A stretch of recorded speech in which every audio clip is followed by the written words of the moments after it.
Radhe Radhe friend, जय Shri Krishna. Veena Deepak Soni YouTube channel में आप लोगों का स्वागत है। आज मैं आप लोगों को इस वीडियो के माध्यम से सत्यनारायण भगवान की व्रत कथा कहानी सुनाती हूँ। आज के दिन सत्यनारायण भगवान की कथा पढ़ने से और सुनने से हमारे मन की सभी मनोकामनाएं इच्छाएं पूर्ण हो जाती है। मैं आपको सत्यनारायण भगवान की कथा कहानी सुनाती हूँ। एक समय की बात है, नेमिष शारण्य तीर्थ में शौनक आदि 88,000 ऋषियों ने श्री सुत जी से पूछा, हे प्रभु, इस कलयुग में वेद विद्या रहित मनुष्य को प्रभु भक्ति किस प्रकार मिल सकती है तथा उनका उद्धार कैसे होगा। हे मुनि श्रेष्ठ, कोई ऐसा तप बताइए जिससे थोड़े समय में ही पूर्ण फल मिले और मनवांछित फल भी मिल जाए। इस प्रकार की कथा सुनने की हम इच्छा रखते हैं। सर्वशास्त्रों के ज्ञाता श्री सुत जी बोले, हे वैष्णव में पूज्य, आप सभी ने समस्त प्राणियों के हित की बात पूछी है, इसीलिए मैं एक ऐसे श्रेष्ठ व्रत को आप सभी को बताऊंगा जिसे नारद जी ने लक्ष्मी नारायण जी से पूछा था और स्वयं लक्ष्मीपति ने मुनि श्रेष्ठ नारद जी से इस कथा को कहा था। आप सब इसे ध्यान पूर्वक सुनिए। एक समय की बात है, योगीराज नारद जी दूसरों के हित की इच्छा लिए अनेकों लोकों में घूमते हुए मृत्युलोक में आ पहुँचे। यहाँ उन्होंने अनेक योनियों में जन्मे प्राय सभी मनुष्यों को अपने कर्मों द्वारा अनेकों दुखों से पीड़ित देखा है। उनका दुख देख नारद जी सोचने लगे कि कैसा यत्न किया जाए जिसके करने से निश्चित ही रूप से मानव के दुखों का अंत हो जाए। इस प्रकार मनन करते हुए वह विष्णु लोक में गए। वहाँ वह देवों के देव ईश नारायण की स्तुति करने लगे, जिनके हाथों में शंख चक्र गदा और पद्म थे और गले में वरमाला पहने हुए थे। स्तुति करते हुए नारद जी बोले, हे भगवान, आप अत्यंत शक्ति से संपन्न हैं। मन तथा वाणी भी आपको नहीं पा सकती। आपका आदि मध्य तथा अंत नहीं है।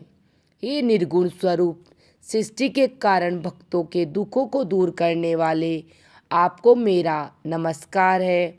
नारद जी की स्तुति सुनकर विष्णु भगवान बोले, हे मुनि श्रेष्ठ, आपके मन में क्या बात है?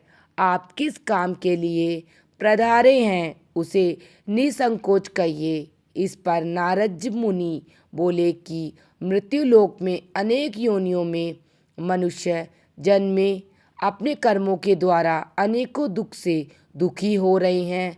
हे नाथ, आप मुझ पर दया रखते हैं तो बताइए कि वह मनुष्य थोड़े प्रयास से ही अपने दुखों से कैसे छुटकारा पा सकते हैं। तब भगवान श्री हरि बोले, हे नारद, मनुष्य की भलाई के लिए तुमने बहुत अच्छी बात पूछी है। जिसके करने से मनुष्य मोह से छूट जाता है, वह बात मैं तुमसे कहता हूँ, उसे ध्यान पूर्वक सुनो। स्वर्ग लोक व मृत्यु लोक दोनों में एक दुर्लभ उत्तम व्रत है जो पुण्य देने वाला है। आज प्रेमवश होकर मैं उसे तुमसे कहता हूँ। श्री सत्यनारायण भगवान का यह व्रत अच्छी तरह विधि विधान पूर्वक करके मनुष्य तुरंत ही यहाँ सुख भोग कर मरने पर मोक्ष पाता है। श्री हरि के वचन सुनकर नारद जी बोले, हे प्रभु, उस व्रत का फल क्या है और उसका विधान क्या है? यह व्रत किसने किया था? इस व्रत को किस दिन करना चाहिए? सभी कुछ विस्तार से मुझे बताइए। नारद जी की बात सुनकर श्री हरि बोले, दुख और शोक को दूर करने वाला, यह सभी स्थानों पर विजय दिलाने वाला है।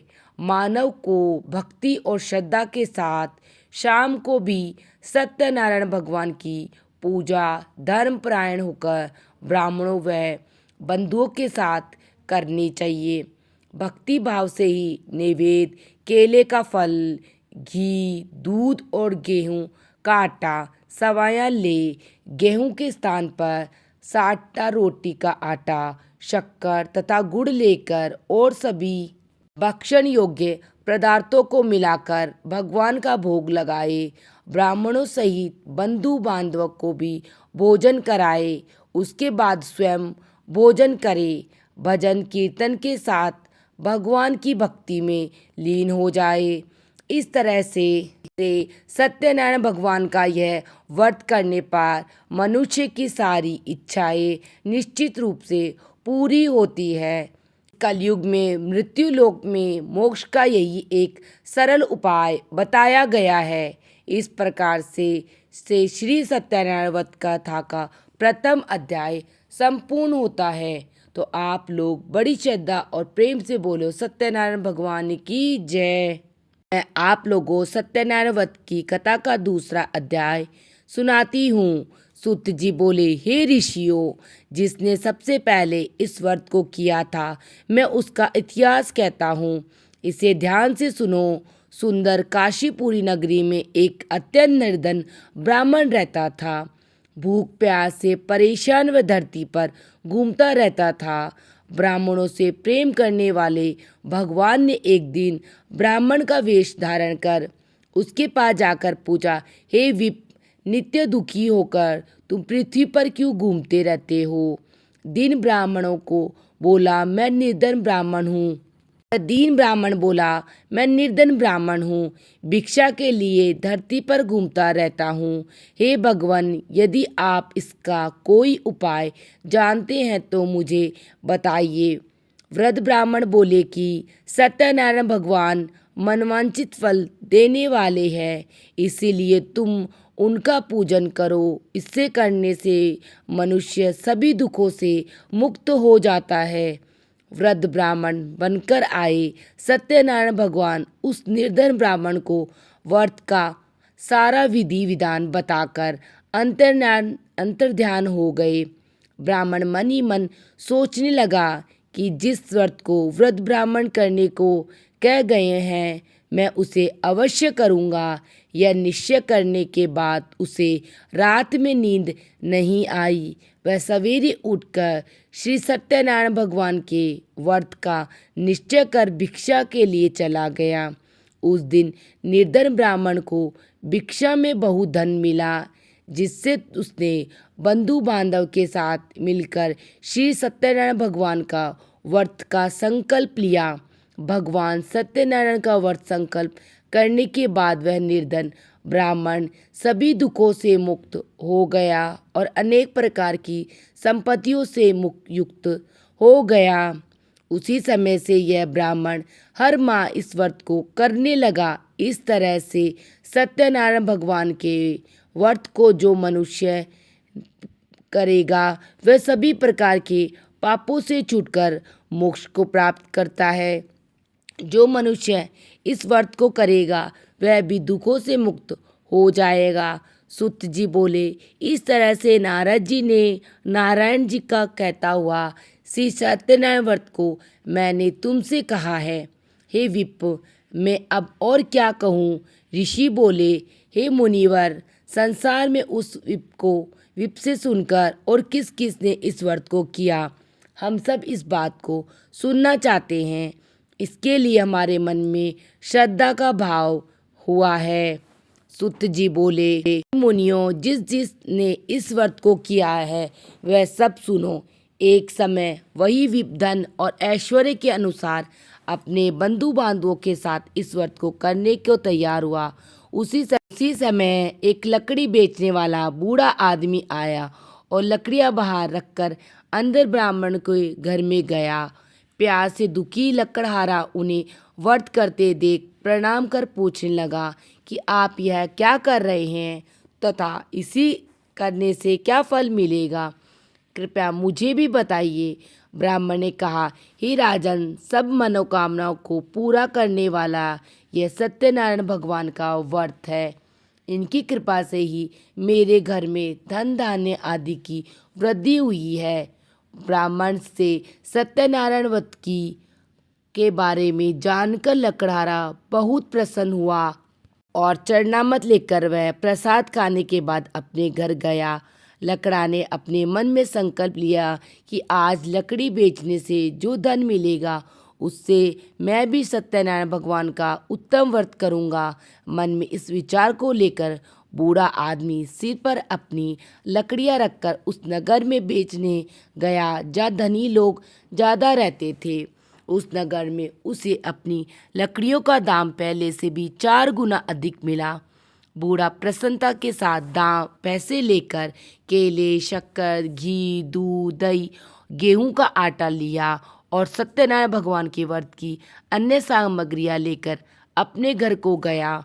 वहां उसने अपने बंधु बांधवों को बुलाकर विधि विधान से भगवान सत्यनारायण भगवान का पूजन और व्रत किया। इस व्रत के प्रभाव से वह बूढ़ा लकड़हारा धन पुत्र आदि से युक्त होकर संसार के समस्त सुख भोगकर अंतकाल में भगवान विष्णु के वैकुंठ धाम चला गया। इस प्रकार सत्यनारायण व्रत की कथा का दूसरा अध्याय भी पूरा होता है। सभी लोग प्रेम से बोलो सत्यनारायण भगवान की जय। मैं आप लोगों को सत्यनारायण व्रत का तीसरा अध्याय सुनाती हूँ। सुत जी बोले, हे श्रेष्ठ मुनियों, अब आगे की कथा मैं कहता हूँ, उसे ध्यान पूर्वक सुनो। प्राचीन काल में उल्का मुख नाम का एक बुद्धिमान राजा था। वह सत्यवक्ता और जितेंद्रिय था।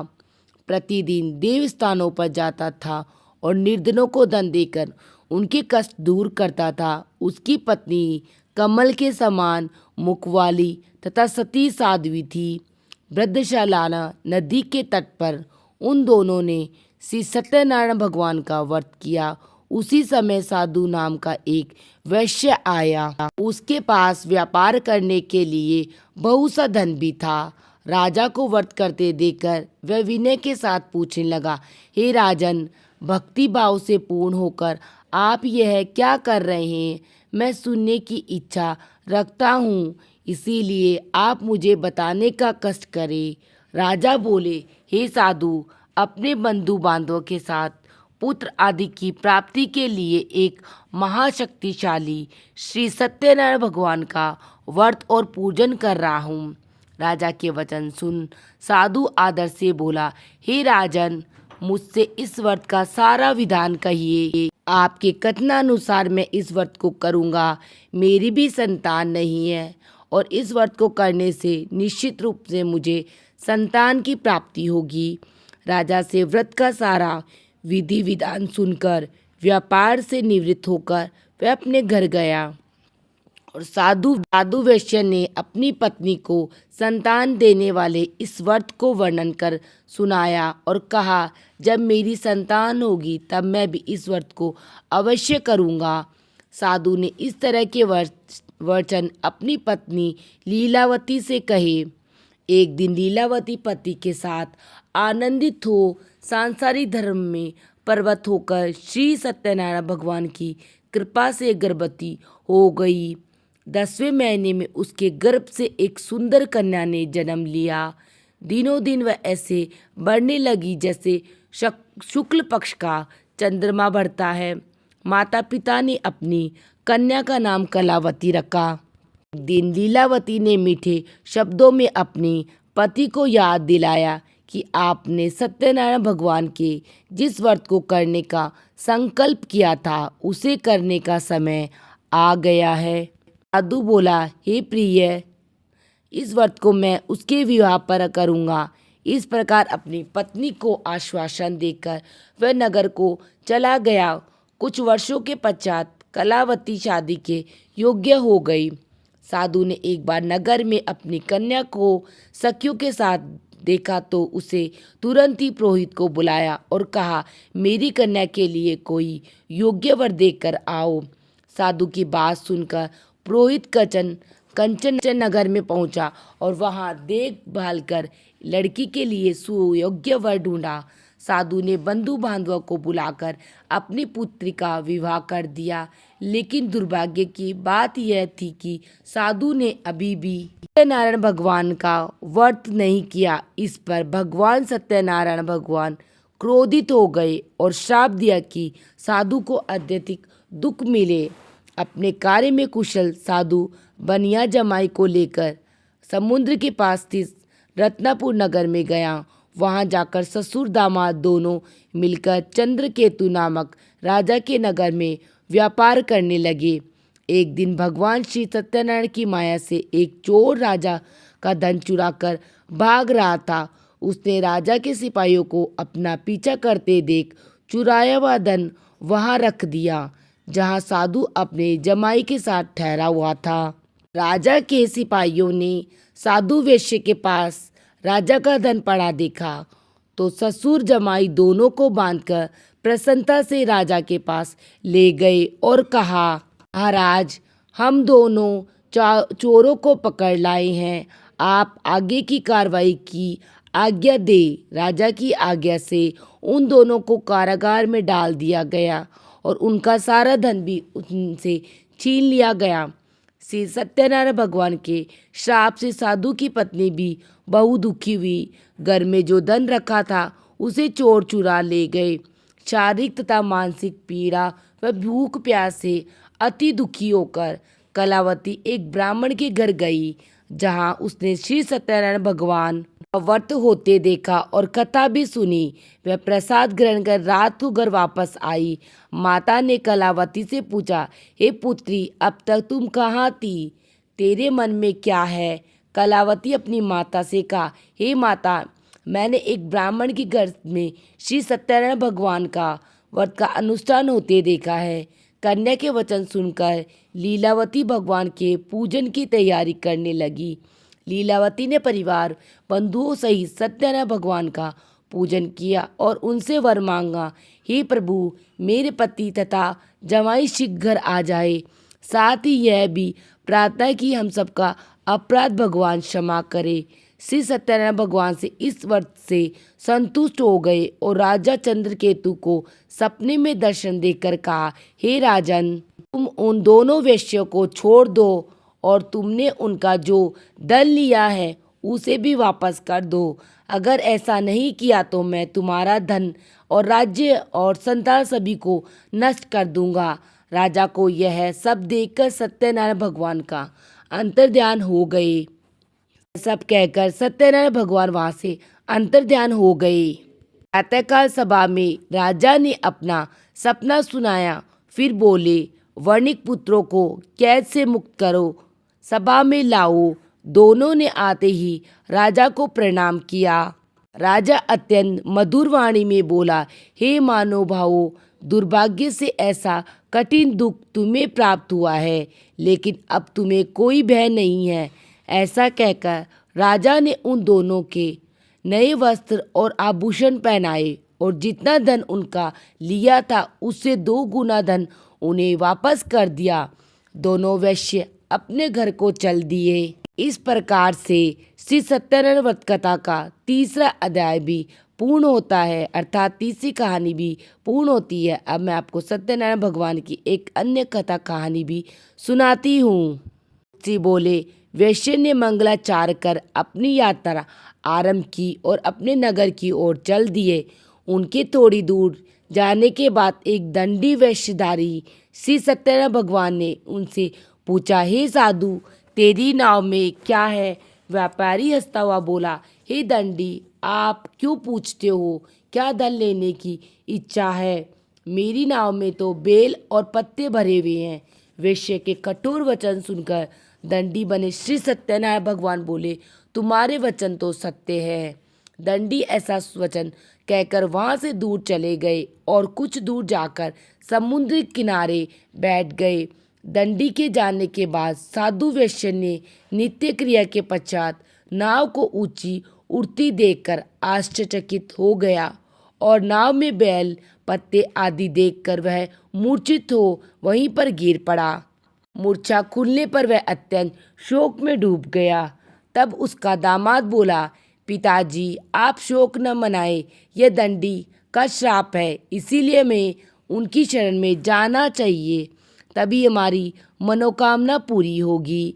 दामाद की बात सुनकर वह दंडी के पास पहुंचा और अत्यंत विनम्रता एवं भक्ति भाव से प्रणाम करके बोला, हे महाराज, मैंने आपसे जो असत्य वचन कहे थे उनके लिए मुझे क्षमा कर दीजिए।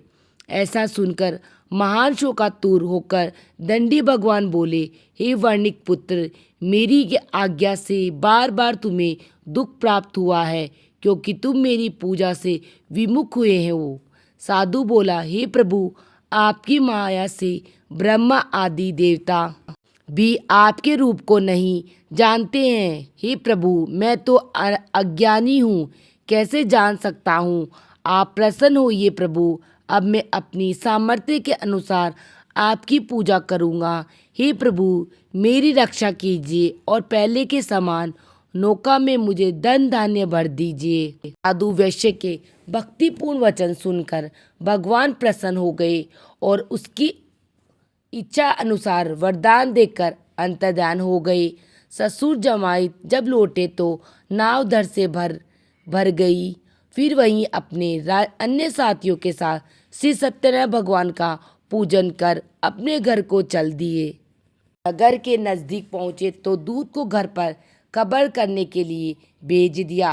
दूत साधु की पत्नी को प्रणाम कर कहता कि हे माता, स्वामी अपने दामाद सहित नगर के निकट आ गए हैं। दूत की बात सुन साधु की पत्नी लीलावती ने बड़े हर्ष के साथ श्री सत्यनारायण भगवान का पूजन कर अपनी पुत्री कलावती से कहा, हे पुत्री, मैं अपने पति के दर्शन को जा रही हूँ, तू कार्य पूर्ण कर शीघ्र आ जाना। माता के ऐसे वचन सुनकर कलावती जल्दी से प्रसाद छोड़कर अपने पति के पास चली गई। प्रसाद की अवज्ञा के कारण श्री सत्यनारायण भगवान रुष्ट हो गए और नाव सहित उसके पति को पानी में डुबो दिया। कलावती अपने पति को वहां न पाकर रोती हुई जमीन पर गिर गई। नाव को डूबा हुआ देख और कन्या को रोता हुआ देख साधु दुखी होकर बोला, हे प्रभु, मुझसे तथा मेरे परिवार से जो भी भूल हुई है मुझे क्षमा कर दे। साधु के दीन वचन सुनकर श्री सत्यनारायण भगवान प्रसन्न हो गए और आकाशवाणी हुई कि हे साधु, तेरी कन्या मेरे प्रसाद को छोड़कर आई है, इसीलिए उसका पति अदृश्य हो गया। यदि वह घर जाकर प्रसाद खाकर लौटती है तो उसे इसका पति अवश्य मिलेगा। ऐसी आकाशवाणी सुनकर कलावती घर पहुंचकर प्रसाद ग्रहण करती है और फिर आकर अपने पति के दर्शन करती है। इसके बाद साधु अपने बंधु बांधव सहित सत्यनारायण भगवान का विधि विधान से पूजन करता है। इस लोक का सुख भोगने के बाद वह अंत में स्वर्ग को जाता है। इस प्रकार से श्री सत्यनारायण भगवान का व्रत कथा का चतुर्थ अध्याय भी संपूर्ण होता है। बड़ी ही श्रद्धा और प्रेम से बोले सत्यनारायण भगवान की जय। मैं आपको सत्यनारायण भगवान का 5वां अध्याय सुनाती हूँ। सूत जी बोले, हे ऋषियों, मैं और भी एक कथा सुनाता हूँ, उसे भी तुम लोग ध्यान पूर्वक सुनो। प्रजा पालन में लीन तुंगध्वज नाम का एक राजा था। उसने श्री भगवान का प्रसाद त्याग कर बहु दुख सहन किया। एक बार वन में जाकर वह अन्य पशुओं को मारकर वह वट के पेड़ के नीचे आया। वहाँ उसने ग्वालों को भक्ति भाव से अपने बंधुओं सहित सत्यनारायण भगवान का पूजन करते हुए देखा। अभिमान वंश राजा उन्हें देखकर भी पूजा स्थल पर नहीं गया और न ही उसने भगवान को नमस्कार किया। ग्वालों ने राजा को प्रसाद दिया, लेकिन उसने वह प्रसाद नहीं खाया और प्रसाद को वहीं छोड़कर अपने नगर को चल गया। जब वह नगर में पहुंचा तो वहां सब कुछ तहस नहस हो चुका था।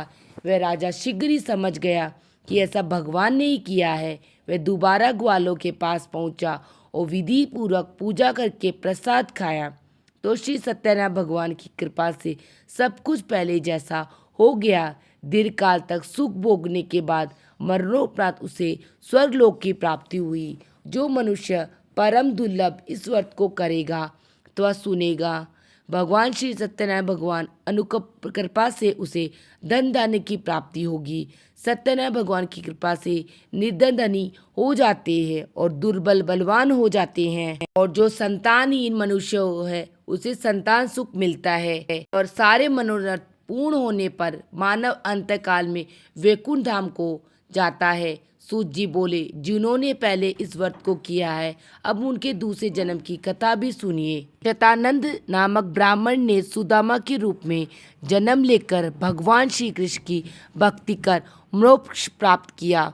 उल्का मुख नाम के महाराज राजा दशरथ बने और श्री रंगनाथ का पूजन कर वैकुंठ को प्राप्त किए। साधु नाम के वैश्य ने धर्मात्मा सत्य प्रतिज्ञा राजा मोरध्वज बनकर अपने पुत्र को और उससे चीर कर मोक्ष को प्राप्त हुआ। महाराज तुंगध्वज स्वयं प्रभु मनु हुए। उन्होंने बहुत से लोगों को भगवान की भक्ति में लीन कर मोक्ष प्राप्त किया। लकड़हारा भील अगले जन्म में निषाद राजा हुआ। उसने भगवान श्री राम के चरणों की सेवा कर मोक्ष प्राप्त किया। इस प्रकार सत्यनारायण व्रत की कथा का 5वां अध्याय भी पूर्ण होता है। तो बड़ी श्रद्धा से बोलो भगवान सत्यनारायण की जय।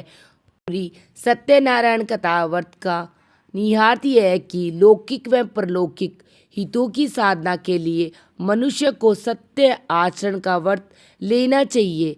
सत्य ही भगवान है, सत्य ही विष्णु है। लोक में सारी बुराइयां, सारे कलेश, सारे संघर्षों का मूल कारण यह सत्य आचरण का अभाव है। श्री सत्यनारायण व्रत कथा पुस्तिका में इस संबंध में एक और श्लोक लिखा गया है, जिसका अर्थ है कि सत्यनारायण व्रत का अनुष्ठान करके मनुष्य सभी दुखों से मुक्त हो जाता है।